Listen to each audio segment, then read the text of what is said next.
मामूली तलख कलामी पर 18 साल नौजवान को बेदर्दी के साथ कर दिया। बड़ा वड्डा हमला होया सी। जालमा ने पत्थर पहले फेंके, ओ भाई जिन्ने पत्थर फेंके ने ओ नशा करदा है तो उन्हें इन्नियां गंदियां गालियां दित्तियां ने। 3-4 आदमी आए, फिर उन्होंने फायरिंग करना शुरू कर दिता। आवाज सुन के ना दी हवेली चों बाहर निकलिया, फिर इंदियां नलां दे विच गोलियां वज्जियां ने 3-4। लेटिया होया सी, तरफन दिया सी मेरा भाई। सेंटर पार्क लैके गए ने, उन्होंने जवाब दे दिता। फिर वो जर्नल लैके गए ने, रास्ते विच मेरे भाई दी सांसें रुक गई। बड़ियां ही धमकियां दित्तियां ने। जनाजा मेरे भाई दा कम अज कम 1 घंटा 1.5 घंटा प्यार है, ऐसे एवें धमकियां डरांदे रहे ने सानू। बिस्मिल्लाहिर्रहमानिर्रहीम। नाज़रीन, आप देख रहे हैं अपनी न्यूज़ टीवी। मैं हूं आपका होस्ट राणा दिलशाद। नाज़रीन, लाहौर और कसूर के दरमियान में एक गांव वाक़या है मेहंदीपुर, जहां पर कुछ अबाश अफराद ने मामूली तलख कलामी पर 18 साल नौजवान को बेदर्दी के साथ कर दिया। मेरे साथ मौजूद है उस मुबश्शिर की बहन जो अपने भाई की शादी की तैयारियों में मसरूफ थी। भाई के लिए शेरवानियां पसंद कर रही थी, उसके लिए खुद से पसंद कर रही थी, अपनी भाभी के लहंगे की तैयारियां कर रही थी और उस बहन को अपने भाई की लाश वसूल करना पड़ी। सारी बात करते हैं मुबश्शिर की बहन से। ਅਸੀਂ ਵਿਆਹ ਦੀਆਂ ਤਿਆਰੀਆਂ ਕਰਨ ਦੇ ਸਾਂ। अच्छा, 6 ਮਹੀਨੇ ਬਾਅਦ ਅਸੀਂ ਵਿਆਹ ਕਰਨਾ ਸੀ।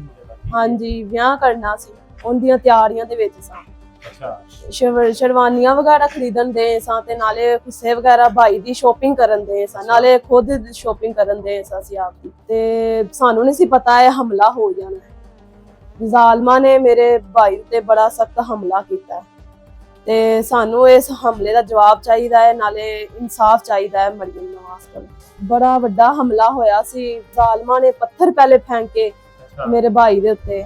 ਭਾਈ ਦੇ ਨਾਲ 2-3 ਮੁੰਡੇ ਵੀ ਸਨ, ਜਿਨ੍ਹਾਂ ਉੱਤੇ ਉਹਨਾਂ ਨੇ ਵੀ ਪੱਥਰ ਉਹਨਾਂ ਦੇ ਉੱਤੇ ਵੀ ਫੈਂਕੇ। ਅੱਛਾ, ਤੁਹਾਡਾ ਭਾਈ ਜਿਹੜਾ ਆਪਣੀ ਹਵੇਲੀ 'ਚ ਬੈਠਾ ਸੀ? ਹਾਂਜੀ, ਆਪਣੀ ਖੁਦ ਦੀ ਸਾਡੀ ਹਵੇਲੀ ਸੀ ਜਿਹਦੇ ਵਿੱਚ ਬੈਠਾ ਸੀ। ਅੱਛਾ, ਉਹ ਭਾਈ ਜਿੰਨੇ ਪੱਥਰ ਫੈਂਕੇ ਨੇ ਉਹ ਨਸ਼ਾ ਕਰਦਾ ਤੇ ਉਹਨੇ ਇੰਨੀਆਂ ਗੰਦੀਆਂ ਗਾਲੀਆਂ ਦਿੱਤੀਆਂ ਨੇ ਤੇ ਮੇਰੇ ਭਾਈ ਨੇ ਬਰਦਾਸ਼ਤ ਕੀਤੀਆਂ ਨੇ, ਅੱਗੇ ਕੁਝ ਬੋਲਿਆ ਨਹੀਂ।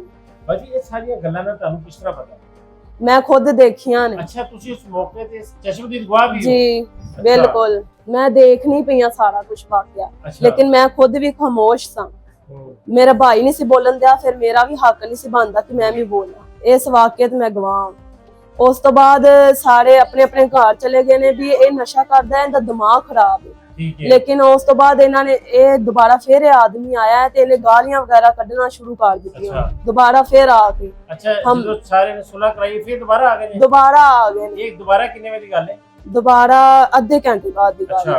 आधे घंटे बाद फिर आए मेरा भाई आया। भाई दोबारा घर आया, घर अम्मी नूं दस के गया है भी मेरे नाल ये वाकया होया है। अम्मी फिर भाई दोबारा फिर हवेली विच आ गया। अम्मी पिछों 10-15 मिनटां बाद भाई दे पिछे आ गई। जदों आई है ਤੇ ਉਦੋਂ ਕੀ ਨਾਮ ਹੁੰਦਾ, ਉਹ ਭਾਈ ਜਿਹੜਾ ਸੀ ਆਦਮੀ, ਉਹ ਫਿਰ ਉਹੀ ਬਕ ਕਰਨ ਦਿਆ ਸੀ, ਗੰਦੀਆਂ ਗਾਲਾਂ ਕੱਢਣ ਦਿਆ ਸੀ। ਅੰਮੀ ਫਿਰ ਵੀ ਖਾਮੋਸ਼ ਰਹੀ। ਮੇਰੇ ਪੁੱਤਰ ਕੁਛ ਨਹੀਂ ਹੁੰਦਾ ਤੇ ਭਾਈ ਖਾਮੋਸ਼ ਰਿਹਾ। ਅੰਮੀ ਫਿਰ ਚਲੀ ਗਈ ਮੇਰੇ ਸਸੁਰਾਲ ਤੇ ਬਾਅਦ ਚੋਂ ਇਹ ਇਕੱਲਾ ਸੀ, ਪੱਠੇ ਵਗੈਰਾ ਪਾਣ ਦਿਆ ਸੀ। 3-4 ਆਦਮੀ ਆਏ, ਫਿਰ ਉਹਨਾਂ ਨੇ ਫਾਇਰਿੰਗ ਕਰਨਾ ਸ਼ੁਰੂ ਕਰ ਦਿੱਤੀ ਦੀਵਾਰਾਂ ਤੇ, ਦਰਵਾਜ਼ੇ ਤੇ, ਸਾਰਿਆਂ ਤੇ। ਤੇ ਇਹ ਅਚਾਨਕ ਆਵਾਜ਼ ਸੁਣ ਕੇ ਨਾ ਹਵੇਲੀ ਚੋਂ ਬਾਹਰ ਨਿਕਲਿਆ। ਉਦੋਂ ਫਾਇਰਿੰਗ ਕਰਨ ਦੇ ਸੀ। ਫਿਰ ਇਹਦੀਆਂ ਨਲਾਂ ਦੇ ਵਿੱਚ ਗੋਲੀਆਂ ਵੱਜੀਆਂ ਨੇ 3-4।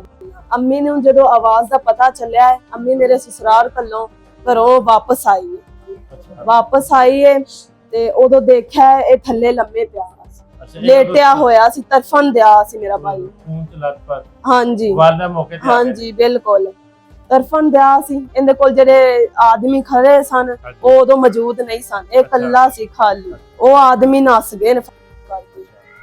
ਮੇਰੀ ਅੰਮੀ ਆਈ ਹੈ। ਉਸ ਤੋਂ ਬਾਅਦ ਜਦੋਂ ਭਾਈ ਨੂੰ ਪਾਪਾ ਨੂੰ ਬੁਲਾਇਆ ਗਿਆ ਸੀ, ਪਾਪਾ ਵੀ ਆਇਆ। ਮੋਟਰਸਾਈਕਲ ਨਿਕਾਲ ਕੇ ਹਸਪੀਟਲ ਲੈ ਕੇ ਗਏ। ਅੱਛਾ, ਮੋਟਰਸਾਈਕਲ ਤੇ ਲੈ ਗਏ ਨੇ? ਹਾਂਜੀ, ਮੋਟਰਸਾਈਕਲ ਤੇ ਲੈ ਗਏ ਨੇ। ਸੈਂਟਰ ਪਾਰਕ ਲੈ ਕੇ ਗਏ ਨੇ, ਉਹਨਾਂ ਨੇ ਜਵਾਬ ਦੇ ਦਿੱਤਾ। ਫਿਰ ਲੈ ਕੇ ਗਏ ਨੇ ਉਹਨਾਂ ਨੇ ਕਿਹਾ ਜਰਨਲ ਲੈ ਜਾਓ। ਫਿਰ ਉਹ ਜਰਨਲ ਲੈ ਕੇ ਗਏ ਨੇ। ਰਾਸਤੇ ਵਿੱਚ ਮੇਰੇ ਭਾਈ ਦੀ सांसें रुक गई, ਫੌਤ ਹੋ ਗਏ ਸੀ, ਵਫਾਤ ਪਾ ਗਏ ਸੀ। ਤੁਹਾਡੇ ਭਾਈ ਦੀ ਕੀ ਉਹਨਾਂ ਦੇ ਨਾਲ ਕੋਈ ਪਹਿਲਾਂ ਲੜਾਈ ਝਗੜਾ ਵੀ ਸੀ? ਨਹੀਂ, ਬਿਲਕੁਲ ਨਹੀਂ। ਉਹ ਜਿਹੜਾ ਆਦਮੀ ਗਾਲਾਂ ਕੱਢਣ ਦਿਆ ਸੀ ਨਾ, ਉਹ ਜਿਹੜਾ ਹਮਲਾ ਹੋਇਆ ਹੈ ਇਹਦੇ ਤੋਂ ਘੰਟਾ ਪਹਿਲੇ ਪਾਪਾ ਦੇ ਕੋਲ ਬਹਿ ਕੇ ਤੇ ਉਹ ਦੁੱਧ ਵਗੈਰਾ ਦਾ ਕੰਮ ਕਰਨ ਗਿਆ ਸੀ। अच्छा ਪਾਪਾ ਦੇ ਕੋਲ ਬੈਠਾ ਸੀ ਉਹ ਆਦਮੀ, ਅੱਛਾ। ਸਹੀ ਚੰਗੇ ਭਲੇ ਸੀ। इनके पहले उसे हवेली थी, हाँ। इकट्ठे मुलजम बैठे रहे, ਹਾਂ ਬੈਠੇ बाद में ਰਹੇ, जाके नशा किया है, ਹਾਂ नशे दी गालां कढ़ियां शुरू। ਨਸ਼ੇ ਦੇ ਵਿੱਚ ਇਹ ਸਾਰਾ ਕੀਤਾ ਹੈ ਤੇ ਨਸ਼ੇ ਦੇ ਵਿੱਚ ਗਾਲਾਂ ਕੱਢੀਆਂ ਨੇ, ਨਸ਼ੇ ਵਿੱਚ ਹੀ ਪੱਥਰ ਮਾਰਨਾ ਸ਼ੁਰੂ ਕੀਤੇ ਨੇ। ਨਸ਼ੇ ਵਿੱਚ ਹੀ। ਮੇਰੇ ਭਾਈ ਨੂੰ ਲੇਕਿਨ ਪਤਾ ਸੀ ਵੀ ਇਹ ਨਸ਼ੇ ਵਿੱਚ ਤੇ ਮੈਂ ਕੁਝ ਬੋਲਾਂਗਾ ਤੇ ਮੇਰਾ ਹੀ ਸਾਰਾ ਨੁਕਸਾਨ ਹੋਣਾ। ਭਾਈ ਮੇਰਾ ਕੁਝ ਨਹੀਂ ਬੋਲਿਆ, ਉਹ ਧਮਕੀਆਂ ਦਿੰਦੇ ਰਹੇ ਨੇ, ਡਰਾਉਂਦੇ ਰਹੇ ਨੇ ਸਾਨੂੰ ਤੇ ਉਹਨਾਂ ਨੇ ਬੜੀਆਂ ਹੀ ਧਮਕੀਆਂ ਦਿੱਤੀਆਂ ਨੇ। ਜਨਾਜ਼ਾ ਮੇਰੇ ਭਾਈ ਦਾ ਕਮ ਸ ਕਮ 1 ਘੰਟਾ 1.5 ਘੰਟਾ ਪਿਆ ਰਿਹਾ ਐਸੇ ਐਵੇਂ ਹੀ। ਧਮਕੀਆਂ ਡਰਾਉਂਦੇ ਰਹੇ ਨੇ ਸਾਨੂੰ। ਫਾਇਰਿੰਗ ਦੁਬਾਰਾ ਫੇਰ ਹੋਈ ਹੈ।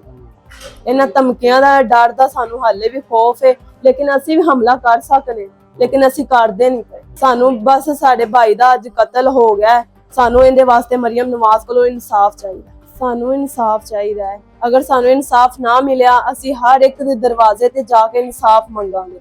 ਮਰੀਮ ਨਵਾਜ਼ ਕਹਿੰਦੀ ਹੈ ਮੈਂ ਹਰ ਇੱਕ ਕਿਸੇ ਦੀ ਮਾਂ ਵਾਂ, ਲੇਕਿਨ ਮਾਂ ਬਣ ਕੇ ਵਹਾਵੇ।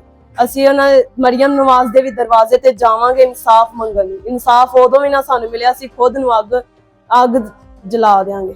हम इंसाफ के लिए हर दरवाजा खटखटाएंगे, पुलिस के पास भी जाएंगे, अदालतों के पास भी जाएंगे, अपनी चीफ मिनिस्टर के पास भी जाएंगे और उनको कहेंगे कि आप कहती हैं कि मैं सबकी माँ हूँ, तो आज मुबश्शिर की उस चीफ मिनिस्टर माँ को इस घर की जरूरत है।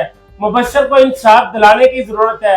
मेरे मुलजमान इसी तरह इसी गांव में मेरे भाई को कत्ल करने के बाद आवारागर्दी करते हैं, असला लहराते दंदनाते फिर रहे हैं, हमें की धमकियां दी जा रही है। 1.5 घंटे से जायद जनाजा इसी तरह पड़ा रहा कि अगर तुमने जनाजा उठाया तो तुम लोगों को मारेंगे। पुलिस आती है, सिक्योरिटी फराहम करती है, मुबश्शिर को दफना दिया जाता है। आपने उनकी आवाज, उनकी बात, उनके लहजे में एक डर देखा है कि आज भी वो उस शान की डर की वजह से खौफजदा है कि हम घर से बाहर नहीं निकलते। अगर मेरी माँ मरियम नवाज ने मुझे इंसाफ ना दिलाया तो हम उसके घर के बाहर जाकर अपनी भी जान दे देंगे। खुदारा इसका एक्शन ले। आज ये आपका अपना हल्का है, यहाँ से शहबाज शरीफ साहब ने भी इलेक्शन लड़ा, इस वक्त राना मुबश्शिर साहब यहाँ से MNA है, तो इनको बड़ा अमकान है कि आप लोग हमारी दाद रसी भी करेंगे, हमारे जख्मों पर मरहम भी रखेंगे और दस्ते शफकत भी रखेंगे और इस कातिलों को सजा दिलवाएंगे ताकि दोबारा किसी माँ की गोद इस चुतराहट की वजह से उजाड़ी न जाए। नाज़रीन, इस वीडियो को सवाब की नीयत से शेयर करें ताकि कोई छोटा बदमाश बड़ा डॉन ना बने और वो कई लोगों को कत्ल ना कर दे। तो खुदारा इसको शेयर करें। जस्टिस फॉर मुबश्शिर के स्लोगन को इतना शेयर करें कि इस कातिल को, इन दरिंदों को कहीं मुंह छुपाने की जगह न मिले। कमेंट बॉक्स में अपनी राय का इजहार जरूर कीजिएगा। इजाजत दीजिए, अल्लाह के बाद।